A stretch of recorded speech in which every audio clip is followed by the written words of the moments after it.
બાવળાની કે જ્યાં સ્થાનિક સ્વરાજ્યની ચૂંટણી પહેલા જ ભાજપને આ પહેલો ઝટકો લાગ્યો છે।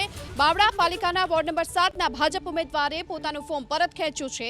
વોર્ડ નંબર 7ના ઉમેદવાર છે દિલીપ પારેખ, જેમણે પોતાનું ફોર્મ પરત ખેંચ્યું। જો કે પારિવારિક કારણોસર તેમણે પોતાની આ ઉમેદવારી પરત ખેંચી હોવાનો દાવો કરી રહ્યા છે અને ચૂંટણી અધિકારી સમક્ષ તેઓ રૂબરૂ હાજર રહ્યા હતા, પોતાની ઉમેદવારી પરત ખેંચી। જો કે ઉમેદવારી પરત ખેંચાના ફોર્મમાં સહી મેચ ન થતી હોવાના કારણે ચૂંટણી અધિકારીએ દાવો કર્યો છે કે ઉમેદવારી હવે રદ કરવી કે ન કરવી આ અંગે ચૂંટણી અધિકારીએ હજુ સુધી પોતાનો નિર્ણય જાહેર નથી કર્યો।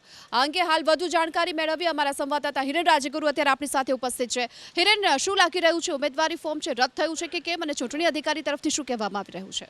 જો ફોર્મ રદ કરવું કે ના કરવું એને લઈને જ અત્યારે ચૂંટણી અધિકારી પણ અસમંજસમાં છે અને આ નિર્ણય અનામત રાખવામાં આવ્યો છે। જો કે જે વિડીયો સામે આવ્યા છે એ વિડીયોમાં સ્પષ્ટ દેખાય છે કે બાવળા નગરપાલિકાના વોર્ડ નંબર 7ના ભારતીય જનતા પાર્ટીના ઉમેદવાર દિલીપભાઈ પારેખ જેઓ ત્યાં ચૂંટણી અધિકારી સમક્ષ જાય છે, પોતાની ઉમેદવારી પાછી ખેંચવા માટે ફોર્મ પણ આપે છે અને ત્યારે તમામ બાબતો ચેક કરી અને ચૂંટણી અધિકારી ઓકે કહે છે। ત્યારબાદ તેમાં સહી મેચ ન થતી હોવાનું કારણ આગળ કરવામાં આવે છે અને એક વિડીયો પણ દિલીપભાઈ પારેખનો સામે આવે છે, જેમાં તેઓ જણાવી રહ્યા છે કે પારિવારિક કારણોસર એ પોતે ચૂંટણી લડવા નથી માગતા અને ઉમેદવારી પાછી ખેંચે છે। એટલે એમના તરફથી આ ઉમેદવારી પાછી ખેંચાઈ ગઈ છે। હવે આ ઉમેદવારી ઊભી રાખવી કે પાછી ખેંચવી એ ચૂંટણી અધિકારીનો પ્રશ્ન છે, કારણ કે સહી મિસમેચ થાય છે તેવું તેમનું કહેવું છે। પણ આ પહેલો ઝટકો છે ભારતીય જનતા પાર્ટીને કે આ સ્થાનિક સ્વરાજ્યની સંસ્થાઓની ચૂંટણીમાં ભાજપના ઉમેદવારે ફોર્મ પરત ખેંચ્યું છે।